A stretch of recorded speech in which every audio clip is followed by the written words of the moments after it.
Hello दोस्तों, study mode में आपको स्वागत है। बिहार अग्निक सिपाही भर्ती 2021। आज हम इस वीडियो में पंचायती राज देखने वाले हैं। आपके सिलेबस में साफ साफ मेंशन है, देखिएगा इकाई 2 में। यहाँ पर देखिए इकाई 2 में ये देखिए दिया हुआ है नागरिक एवं स्थानीय स्वशासन। इसमें स्थानीय स्वशासन का अर्थ और महत्व, स्थानीय स्वशासन के संस्थाएं ग्राम पंचायत, पंचायत समिति, जिला परिषद, नगर पालिका, नगर निगम गठन और कार्य।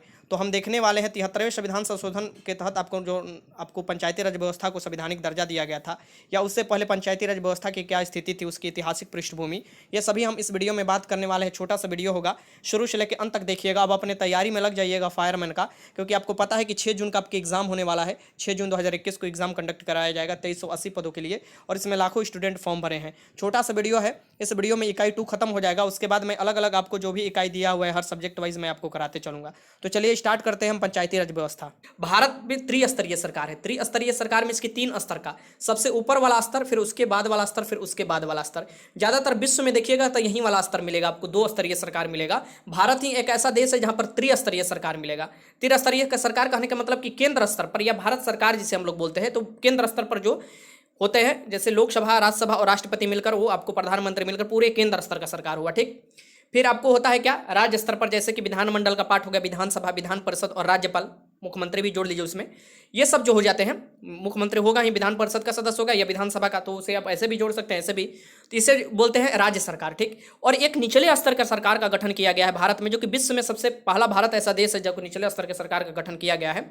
ये जो है, ये कौन सा कहलाता है, तो ये कहलाता है आपको पंचायती राज व्यवस्था, पंचायत राज। ठीक, ये हमारे गांव के शासन के बारे में बताता है, हमारे जिले के शासन के बारे में बताता है, हमारे गांव स्तर पर कैसे लोग शासन में आ जाएंगे उसके बारे में। तो इसी के लिए, शासन के लिए, कि सभी लोग भागीदारी हों, इसके लिए पंचायती राज के लिए प्रावधान किया गया था। अब डीपीएसपी का आर्टिकल जाकर, आज डीपीएसपी जो है, ये मैं आपको अगला लेक्चर बना दूंगा इस पर, आर्टिकल 40 तक देखिए, उसमें ये साफ साफ प्रावधान दिया हुआ है, ग्राम पंचायत के बारे में दिया हुआ है।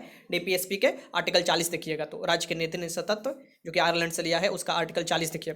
अब यहाँ पर ऐतिहासिक पृष्ठभूमि देख लेते हैं। लॉर्ड रिपन ने एक संकल्प पत्र जारी किया था, जिसे स्थानीय स्वशासन के लिए मैग्ना कार्टा कहा जाता है। ठीक, तो लॉर्ड रिपन को क्या बोल दिया जाता है, इसी हैसियत से कि स्थानीय स्वशासन के पिता है। भारत में स्थानीय स्वशासन के पिता किसे बोला जाता है, लॉर्ड रिपन को। ये 1882 में एक संकल्प पत्र जारी किए थे, जिसे स्थानीय स्वशासन का मैग्ना कार्टा बोला जाता है। जैसे बोला जाता है संविधान का मैग्ना कार्टा कौन है, ध्यान रखिएगा, संविधान का मैग्ना कार्टा पूछे तो आपको डायरेक्ट फंडामेंटल राइट लगाना है, आर्टिकल 3 लगाना है। ठीक, क्योंकि ये क्वेश्चन पूछा जा चुका है, क्योंकि उसमें फंडामेंटल राइट है, मौलिक अधिकार है, उसे संविधान का मैग्ना कार्टा कहा जाता है। ठीक, ये बात ध्यान में रखिएगा। और ऐसे पूछे पंचायती राज के मैग्ना कार्टा, तो जो लॉर्ड रिपन ने संकल्प पत्र जारी किया था उसे ही मैग्ना कार्टा कहा गया बाद में। अब यहाँ देखिए, पंचायती राज का मूल उद्देश्य क्या है, कोई भी चीज बनाने के लिए, गठित करने के लिए, उसका तो मूल उद्देश्य होगा ना जी, कोई भी शासन के निचले स्तर पर ले जाने के लिए। तो इसका मूल उद्देश्य जन भागीदारी, मीन्स की सभी लोगों का भागीदारी हो, ठीक, और सुनिश्चित करना, तथा लोकतांत्रिक विकेंद्रीकरण। लोकतांत्रिक 2 चीज होता है, विकेंद्रीकरण होता है, एक केंद्रीकरण होता है। केंद्रीकरण मीन्स की एक ही जगह सभी शक्तियों को सिमट लो, वो केंद्रीकरण कहलाया। विकेंद्रीकरण मीन्स की सभी शक्तियों को आप छीट दो, मतलब कि निचले स्तर पर दे दो, वो विकेंद्रीकरण किया। बहुत से लोगों के हाथों में शक्ति होगा, उसे विकेंद्रीकरण कहा गया। ठीक, तो गांधी जी का सपना था पंचायती राज, गांव के लोग का भी शासन हो। अगर ग्राम उत्थान होता है तो अपने आप ही पूरा भारत उसमें उत्थान हो जाएगा। तो ये जो था वो आर्टिकल 40 में रखा गया, और उसे जमीनी स्तर पर उतारा गया। कब, यहाँ पर आप देख सकते हैं।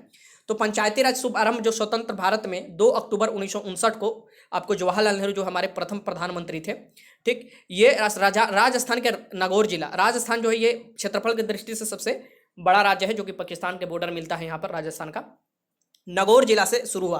कब हुआ था, 2 अक्टूबर 1959। गांधी जी की जयंती 2 अक्टूबर को पड़ता है, ये सभी लोगों को पता होना चाहिए। उनकी जयंती पर ही उनका जो विचार था, उनका जो सपना था, वो पूरा करने के लिए। ठीक, यहाँ पर आप देख सकते हैं कि 11 अक्टूबर 1959 को फिर से आप जवाहरलाल नेहरू ने आंध्र प्रदेश, पूरे आंध्र प्रदेश में ये पंचायती राज व्यवस्था का उद्घाटन कर दिया, लागू कर दिया। ठीक, अब यहाँ पर याद रखिएगा, पंचायती राज व्यवस्था तो उद्घाटन कर दिया, लागू कर दिया गया, सब कर दिया गया, लेकिन संविधान में ऐसा कुछ उल्लेख नहीं किया गया था, संविधान में ऐसा कुछ जोड़ा नहीं गया था इसके अलग चैप्टर के रूप में। तो क्या करते थे लोग कि इसका मिसयूज करते थे। अगर मान लीजिए कि आप क्लास है, ठीक, क्लास में अगर मोनीटर नहीं रहता है, मान लीजिए किसी को मोनीटर नहीं नियुक्त किया या किसी को टीचर नहीं है, तो देखते हैं बाहर आते जाते हैं लड़का, आते जाता है, जाता जाता है, कोई फर्क नहीं पड़ता है।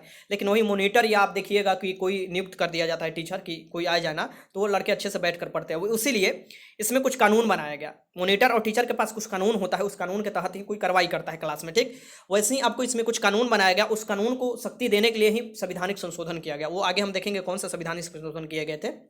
पंचायत को यदि किसी विधि के अधीन पहले ही विघटित कर दिया जाता तो उसके अवधि के अपने प्रथम अधिवेशन के लिए नियत तारीख से 5 वर्ष, मीन्स कि मान लीजिए कि आज पंचायती राज के चुनाव हुआ, आज बने मुखिया जी और कल ही जाकर पंचायत को विघटित कर दिया जाए या परसों ही विघटित कर दिया जाए तो फिर से चुनाव होगा।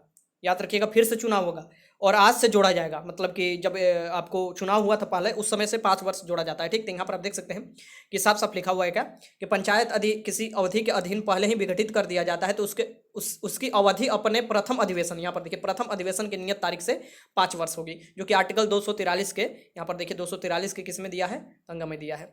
अब यहाँ पर अगला पॉइंट देख लीजिए, यदि किसी पंचायत को समान पूर्व विघटित कर दिया जाता है तो उसका निर्वाचन 6 महीने के भीतर से अवधि के लिए कराया जाएगा। मीन वही बात हुआ कि निर्वाचन जो है ये 6 महीने के भीतर कराना होगा, फिर से चुनाव कराना होगा। ठीक, अगर वो पहले ही विघटित कर दिया जाता है या लोग मृत्यु हो जाते हैं या कुछ भी ऐसा, तो ये कब नहीं होगा वो भी मैं आपको बताऊंगा। किंतु यदि पंचायत ऐसे समय विघटित किया जाता है जब किसी अवधि 6 महीने से कम बची हो तो शेष अवधि के लिए निर्वाचन नहीं होता है। ठीक, यहाँ पर देखिए निर्वाचन कराना जरूरी नहीं होता है। ठीक, जरूरी नहीं है। मान लीजिए कि हम 4.5 साल अपना कर लिए, मुखिया रहे, मुखिया बन गए, ठीक, और फिर हमारा मृत्यु हो गया, ठीक, तो अब 6 महीने के लिए ये जो सीट खाली है इसके लिए चुनाव नहीं होगा। जब पूरा चुनाव एक साथ होगा उसी समय वो भी चुनाव हो जाएगा। ठीक, लेकिन 6 महीना से ज़्यादा का सीट खाली है ज़्यादा दिन के लिए तो वो 6 महीने के अंदर वो भरना होगा। अब यहाँ पर देखिए अनुच्छेद 343 के चौका खाता है अनुसार कोई भी सदस्य बनने के लिए, यहाँ पर जो है पंचायत का सदस्य बनने के लिए ये 21 वर्ष है। में इसके चुनाव में लड़िएगा ना जी, चुनाव में लड़िएगा, मुखिया उखिया का तो कभी मुखिया लड़कर देख लीजिए 21 वर्ष होता है। ठीक, अब यहाँ पर जो वोट डालने लोग जाते हैं, वोटर में आईडी में आपका नाम 18 वर्ष पर ही हो जाता है, तो 18 वर्ष पर इसे ध्यान में रखिएगा, वोट डालने का आयु 18 वर्ष है। अब 73वां संविधान संशोधन देखिए, 73वां संविधान संशोधन इसीलिए किया गया था कि ये पंचायती राज तो लागू कर दिया गया था, लेकिन भारत है, भारत में तो ऐसे कोई भी कानून जब तक उस पर सख्त कानून नहीं बनता, सजा नहीं बनता या कुछ ऐसा प्रावधान नहीं किया जाता वो तो फिर होगा नहीं। और फिर इसका पैसे का भी बात था, कभी पैसा आवंटित होता था सरकार द्वारा, कभी नहीं। ये सरकार में रख दिया गया था, जो आपको राज्य वाला लिस्ट है ना, 3 लिस्ट है ना, सेंटर है, राज्य है, और आपको जो एक दोनों का है समवर्ती सूची है, तो राज्य वाला में रख दिया गया था। तो उसके कारण कभी जारी करता था कभी नहीं जारी, एक मुखिया 15-15, 20-20 साल तक बने रहते थे। ठीक, कोई वैल्यू था नहीं उन लोगों का, बस मुखिया जी कहलाते रहते थे। तो आज भी अपने गाँव में जाइएगा तो वैसे मुखिया मिलेंगे जो कि कभी मुखिया नहीं थे, आज से 20 साल 25 साल पहले वो मुखिया थे और वो लगातार मुखिया थे, लेकिन उस समय मुखिया का कभी भी शक्ति उतना नहीं दिया गया था। ठीक, आज से मतलब 30 साल पहले की हम बात करें। 73वां संविधान संशोधन पंचायती राज से संबंधित है। ये किससे है? 73वां संविधान संशोधन पंचायती राज से है। इसके द्वारा संविधान के भाग 9, यहाँ देखिए साफ साफ संविधान में प्रावधान किया जा रहा है, इसके संविधान में लिखा जा रहा है। ठीक, जोड़ा जा रहा है, कोई भी बात लिखा नहीं, जोड़ा जा रहा है। संविधान के भाग 9 में अनुच्छेद 243 क से लेकर ड़ तक 16 अनुच्छेद जोड़े गए, किसके लिए? पंचायती राज के लिए, और अनुसूची 11 में प्रावधान किया गया। ठीक, तो इसे ध्यान में रखिएगा, भाग 9 अनुसूची 11 आर्टिकल 243 से आपको क से लेकर ड़ तक, इसे इंग्लिश में भी आप कर सकते हैं, क को ए मान लीजिएगा। ऐसे प्रावधान किया गया था पंचायती राज में, और प्रावधान जैसे ही हुआ इसका पैसे का कैसे बंदोबस्त होगा, इसमें प्रत्येक 5 साल पर कौन चुनाव का, जैसे राज्य जो चुनाव आयोग हो ये चुनाव कराएगा। ठीक, राज्य वित्त आयोग पैसे का आपको लेगा, पैसा केंद्र सरकार भी कुछ पैसा देगा आपको, राज्य सरकार का जिम्मा दिया गया है तो राज्य सरकार भी पैसा देता है, कहाँ से राज्य सरकार पैसा लाएगा, ये सभी जो है ये आपको इसमें जोड़े गए। अब जोड़े गए तो मुखिया लोग के ज़्यादा वैल्यू फिर हो गया। यहाँ पर देखिए वर्ष 1986 में एमएल सिंघवी समिति सिफारिश के आधार पर 73वां संविधान संशोधन 1993 द्वारा पंचायती राज को संवैधानिक दर्जा देने के लिए कहा गया था। अब यहाँ पर बहुत से ऐसे बनाए गए थे, मैं लास्ट वीडियो में कराऊंगा, बहुत से ऐसे समिति बनाए गए थे जिसमें से एक समिति जो है ये बोला था कि देखिए पंचायती राज को असल सही में सफल बनाना चाहते हैं और सही में चाहते हैं कि इसका आधार दिखे, इसका साफ साफ देखिए कानून का व्यवस्था, और साफ साफ देखिए कि लोग ऊपर की तरफ बढ़ रहे हैं, तो इसे आपको संवैधानिक दर्जा देना पड़ेगा। और ये कौन सी समिति ने कहा था? तो 1986 में यहाँ पर LM सिंघवी समिति ने कहा था। ये उसी समय का दौर है जब राजीव गांधी होते थे। वर्तमान में पंचायती राज व्यवस्था देखिए, वर्तमान में जो है पंचायती राज व्यवस्था कहाँ कहाँ नहीं लागू है? नागालैंड में, मेघालय में, मिजोरम को छोड़कर अन्य सभी राज्यों में, तथा दिल्ली को छोड़कर अन्य सभी केंद्र शासित प्रदेशों में पंचायती राज व्यवस्था लागू है, लेकिन इस जगह पर नहीं लागू है। कौन कौन मैंने बताया, फिर से आप देख लीजिए, फिर से नाम पढ़िए, कौन कौन मैंने बताया आपको, लिखा हूँ यहाँ पर कि ये कहाँ नहीं पंचायती राज व्यवस्था लागू है, ये आपको, क्योंकि यहाँ से क्वेश्चन पूछता है बार बार। तो यहाँ पर हो जाएगा वर्तमान में जो मिजोरम है, यहाँ पर आप देख सकते हैं पंचायती राज व्यवस्था नहीं लागू है।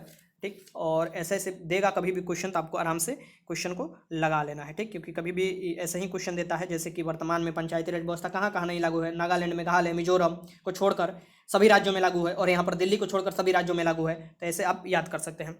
अब 73वां संविधान संशोधन का कुछ बातें तो होगी महत्वपूर्ण, कुछ बातें इसमें लिखा होगा, कुछ बातें जो महत्वपूर्ण है।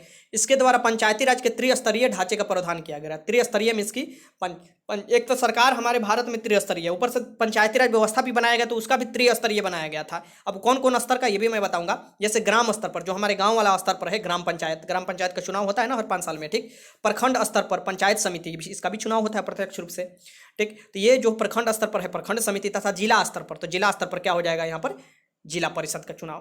तो ये आपको 3 रखा गया, ठीक। आपको ग्राम जो है ग्राम पंचायत, पंचायत समिति और जिला परिषद, ये तीनों स्तर पर, जिला पर यहाँ पर ये हो गया, और प्रखंड या ब्लॉक स्तर पर क्या हो जाएगा, पंचायत समिति, और गांव स्तर पर ये आपको ग्राम पंचायत। ये तीनों नाम याद रखिएगा, दे देता है सजाने के लिए।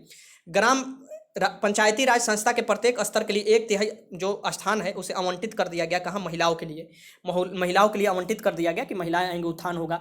लेकिन एक दुर्भाग्य की बात यह है कि पंचायती राज व्यवस्था में तो कर दिया गया, ये बात सही है, लेकिन अगर यहीं लोकसभा और राज्यसभा और विधानसभा में भी हो जाए तो बहुत ही अच्छा होगा, और भी तीव्र गति से महिलाएं आगे बढ़ेंगी, ठीक। तो ये प्रावधान किया, 1/3 सीट इन लोगों के लिए आरक्षित होगा। और बहुत पहले आप देखिएगा तो बन तो जाती थी, लेकिन लोग उनके, जैसे कि उनके हस्बैंड शासन चलाते थे या उनके बेटा शासन चलाते थे, बस नाम। अभी भी बहुत जगह पर आप देखिएगा, अपने गांव परिवेश में देखिएगा कि बस मुखिया जी, मुखियाइन जी बस नाम की है, क्योंकि उनको आरक्षण मिल रहा है, छूट मिल रहा है, इसलिए वो खड़ा हो जाती हैं, और ये बस उनके जगह पर कोई और ही काम, अपना पावर इस्तेमाल करता है, ठीक। लेकिन ये सही नहीं है, ये एक दिन बदलेगा, बहुत जल्दी बदलेगा, ठीक।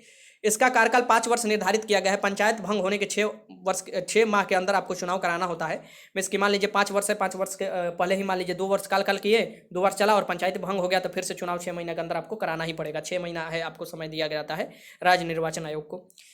राज्य के संचित निधि से इन संस्थाओं को अनुदान देने की व्यवस्था है। राज्य के संचित निधि से, यहाँ पर देखिए, ये अनुदान में इसकी पैसा देने की व्यवस्था है।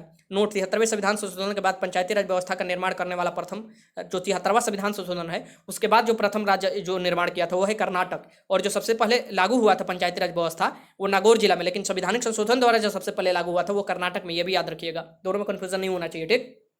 तो ये याद रखिएगा। अब देखिएगा कि अब जो पंचायती राज व्यवस्था इस तरह से लागू हुआ, इस तरह से पैसा आता है करोड़ों रुपया सड़क बनवाने के लिए, नली बनवाने के लिए, तो चुनाव देखिएगा तो बड़ा जोर शोर से होता है, बड़ा पैसा लोग बांटते हैं चुनाव में, आप देखे होंगे पंचायती राज व्यवस्था में। इसीलिए क्योंकि संवैधानिक संशोधन हुआ, संविधान में उसको दर्जा दिया गया, और उसके लिए पैसा का व्यवस्था किया गया, उसके हर 5 साल के बाद चुनाव होगा, इसका व्यवस्था किया गया, कौन कौन खड़ा होगा इसका व्यवस्था किया गया, और इसमें पैसे का जहाँ व्यवस्था होता है, आप तो समझते हैं भीड़ तो लगेगा ही। अब 74वां संविधान संशोधन, 74वां संविधान संशोधन क्या है, अब ये देख लेते हैं। एक तो हम जो ग्राम वाला है शासन देख लिए, 74वां में क्या हुआ था, कि इसमें क्या हुआ था। तो 74वां संविधान संशोधन ने नगर पालिका से संबंधित है। किससे संबंधित है, नगर पालिका। शहर में रहते होंगे तो इसका नाम सुने होंगे। इसके द्वारा संविधान के भाग 9 का अनुच्छेद 243 त से लेके, यहाँ से र तक तो वही था आपको पंचायती राज, फिर त से लेके छ तक, मीन्स की य तक जाइए, फिर फिर तक आइए, य छ तक, और 12वीं अनुसूची का प्रावधान किया गया था। 12वीं अनुसूची में ये जोड़ा गया, कौन, नगर पालिका। ध्यान रखिएगा क्या बता रहा हूँ, नगर पालिका जोड़ा गया था आपको त से य छ तक, जो आर्टिकल है 12वीं अनुसूची में जोड़ा गया, और ये भी आर्टिकल भी आपको याद रखना चाहिए। और भाग जो है न क में जोड़ा गया था। इसमें 18 विषय थे। इसमें कितने विषय थे, 18। अब आपसे कोई पूछ दे कि इसमें तो 18 विषय थे, बात सही है, ठीक। इसमें 18 विषय क्यों, आखिर 18 विषय क्यों इसमें लाए गए थे, तो वो विषय आपको हर विषय, जैसे पंचायती राज व्यवस्था में भी विषय का प्रावधान दिया है, 29 को विषय है कि आपको इस विषय पर कानून बनाना है, और ये कानून बनाते हैं यही सब, ठीक। तो यहाँ पर आप देख सकते हैं कि ये सब दिया गया, विषय का प्रावधान किया गया। इसमें भी नगर पालिका का 12वीं अनुसूची में वर्णित कुल 18 विषय पर विधि बनाने का प्रधान की शक्ति दिया गया। विधि में इसकी कानून बनाने का शक्ति, वैसे ही आपको पंचायती राज में देखिएगा तो 29 विषय दिया गया है। 74वें संविधान संशोधन के मुख्य बातें यहाँ पर है। ये 74वें संविधान संशोधन जो है, ये भी मुख्य बातें यहाँ पर देख लीजिए। ये जब हुआ था ना, 73वां हुआ था, आपको उसके कुछ समय बाद ही 74वां हुआ था। जैसे 73वां जो हुआ था ये 1993 द्वारा बचाया जाता है, इसे संवैधानिक दर्जा मिला गया, और उसी समय जस्ट आगे कुछ 74वां संविधान संशोधन हुआ, जो कि उसे भी संवैधानिक दर्जा दिया गया था। ये दोनों याद रखिएगा। नगर पालिकाओं में इसमें भी आप देखिए 1/3 जो है ये महिला के लिए सीट आरक्षित है। नगर पालिका संस्थाओं का कार्यकाल 5 वर्ष का होगा, इसका भी 5 वर्ष का कार्यकाल होगा। विघटन की स्थिति अगर विघटित होती है तो 6 वर्ष के अंदर आपको चुनाव कराना ही होगा। पंचायती राज में सुधार के लिए हुई गठित समिति। अब यहाँ पर महत्वपूर्ण बात यह है, इसे आप ध्यान से देखिएगा। पंचायती राज के लिए जो महत्वपूर्ण गठित की गई थी ये समिति, उसके बारे में मैं बता दूं। देखिए, नगर पालिका के प्रकार भी होता है, जैसे कि आपको नगर पंचायत होते हैं, नगर परिषद होते हैं, और नगर निगम होते हैं। ये ऐसे 3 भाग बांटा गया है। मैं आपको इसलिए यहाँ पर नहीं बताया कि मैं आपको बस ये बताना चाहता हूँ कि सर्वप्रथम जो है नगर निगम का व्यवस्था ये मद्रास में किया गया था। मद्रास जो चेन्नई के नाम से भी जाना जाता है, जो कि आपको पड़ेगा तमिलनाडु में, 1688 में की गई थी सबसे पहले। ये याद रखिएगा, इसे मत भूलिएगा, ठीक। तो यहाँ पर मैं बता दूं कि जो नगर पंचायत होता है ये ऐसे ग्रामीण क्षेत्र होते हैं जो कि छोटे नगर में परिवर्तित होने जा रहे हैं। नगर परिषद किसे कहते हैं, तो छोटे नगर क्षेत्र वाले को नगर परिषद कहते हैं। और नगर निगम भी लोग पूछ देते हैं ये क्या होता है, तो बड़े जो नगर क्षेत्र वाले होते हैं वो बड़े नगर निगम कहलाते हैं, बड़े क्षेत्र वाले नगर माफ कीजिएगा। तो यहाँ पर देखिए पंचायती राज व्यवस्था में सुधार हेतु जो गठित समिति है उसके बारे में हम देख लेते हैं जल्दी से। यहाँ पर देखिए बलवंत राय मेहता समिति, सबसे पहला जो समिति था पंचायती राज के लिए बलवंत राय मेहता समिति था। 1957 में यह गठित किया गया था। इन्होंने अपना सिफारिश दिया था 1957 में कि त्रिस्तरीय आपको पंचायती राज व्यवस्था होना चाहिए। इनका ये सिफारिश है, महत्वपूर्ण सिफारिश है, इसे याद रखिएगा। फिर दूसरा में देखिए ये कौन सी समिति गठित किया गया था और इनका क्या सिफारिश था, तो अशोक मेहता समिति। अशोक मेहता समिति का क्या सिफारिश था, जो कि 1977 जो मोरारजी देसाई की सरकार थी उस समय आपको 1975 से 77 में आपको आपातकाल लागू हुआ था, तो उसके बाद आपको जनता दल की सरकार बनी थी। तो ये अशोक मेहता समिति बोले थे 2 स्तरीय वाला पंचायती राज व्यवस्था, ठीक। फिर पीबी के राय समिति जो है 1985 में गठित हुआ और उसके 1 साल बाद ही एल.एम. सिंघवी समिति। एल.एम. सिंघवी समिति बहुत ही महत्वपूर्ण है जो कि संवैधानिक दर्जा के लिए बोला था, ठीक। तो ये 1986 में इसका गठन हुआ था। फिर आप देखिएगा कि एक 64वां संविधान संशोधन जो कि याद करना उतना जरूरी नहीं है, 1989 में हुआ था। और 73वां तो हुआ, 74वां हुआ, तो 73वां वाले पंचायती राज व्यवस्था को आपको मिल गया संवैधानिक दर्जा, और 74वां वाले नगर जो भी नगर निगम वाला है जो उनको शासन चलाने के लिए वो मिल गया, ठीक, नगर पालिका वाला। तो यहाँ पर आप देख सकते हैं कि ये जो भी पॉइंट बनता था मैंने आपको सिंपल और साधारण भाषा में बताने की कोशिश किया। अगर वीडियो अच्छा लगा तो लाइक कीजिएगा, कोई भी मन में डाउट है कमेंट बॉक्स में लिख सकते हैं, और इससे रिलेटेड जो भी क्वेश्चन होगा मैं वीडियो में करा दूंगा। जितना भी क्वेश्चन बीपीएससी में आया है और जो भी क्वेश्चन अलग अलग पीसीएस में आया सभी क्वेश्चन में करा दूंगा, ठीक। वीडियो अच्छा लगा तो लाइक कीजिए। वीडियो देखने का आपका बहुत बहुत धन्यवाद।